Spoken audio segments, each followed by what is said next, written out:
राज्यसभा के महासचिव को दिल्ली वायु प्रदूषण पर संक्षिप्त अवधि की चर्चा के लिए पत्र लिखने पर कांग्रेस सांसद रंजीत रंजन ने कहा, हमने प्रदूषण के मुद्दे पर चर्चा की मांग की है। हम पराली जलाने को प्रदूषण के लिए दोषी ठहराते हैं, लेकिन दिल्ली के थर्मल पावर प्लांट्स राजधानी में अधिक प्रदूषण फैला रहे हैं। लोग अस्थमा और अन्य स्वास्थ्य संबंधी समस्याओं जैसी कई गंभीर बीमारियों से जूझ रहे हैं।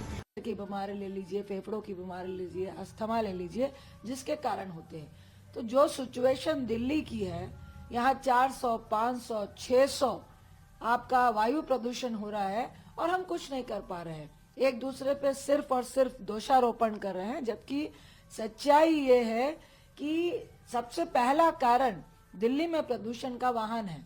50% से ऊपर जो वायु प्रदूषण का जिम्मेदार जो तत्व आते हैं वो वाहन है, वाहनों का धुआं है। 20% लगभग जो कंस्ट्रक्शन है, धूल है, वो है।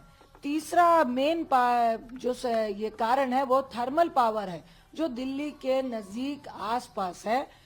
हम पराली को सिर्फ दोष देते हैं, जबकि 16 गुना ज्यादा प्रदूषित दिल्ली थर्मल पावरों से हो रही है। पांचवा कारण है जो तीनों तरफ से कूड़ा घर ने दिल्ली को घेर रखा है, जिससे मीथेन और जहरीली गैसें लगातार रिस रही हैं। तो यही सारे मुद्दे, यही सारे पॉइंट मैं सदन में उठाने जा रही हूं और हम चाहते हैं कि पॉलिटिकल विल की जरूरत है, बहुत जरूरत है कि पॉलिटिकल विल हो तो समाधान है। मैं अभी कुछ दिन पहले ही सैनिक फॉर्म में 2 लोगों से दाम्पत्य से मिलकर आई, मिस्टर पीटर और मिसेस रीनो है।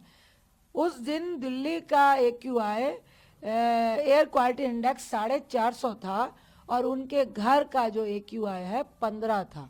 उन्होंने एक्वाफोनिक कृषि प्रणाली के तहत, जिसमें मछली पालन, वर्मी कंपोस्ट और लगभग 10-15 हजार उन्होंने प्लांट लगाए हैं, सब्जियां लगाई हैं और ड्रिप फार्मिंग से और कोकोपीट से, ये पूरा डिटेल है। अगर जब 176 का डिस्कशन होगा तो हम लोग उठाएंगे। कहने का मतलब ये है कि अगर एक साधारण सा कपल, उनकी वाइफ को कैंसर हुआ था, जिसके कारण उन्होंने अपना पूरे लाइफ को ट्रांसफॉर्म किया, और हम देख कर आए दिल्ली में 500 AQI में जो साधारण सा दंपति अपने घर का AQI 15 कर सकता है, तो क्या सरकार दिल्ली को स्वच्छ वातावरण और स्वच्छ वायु नहीं दे सकती है?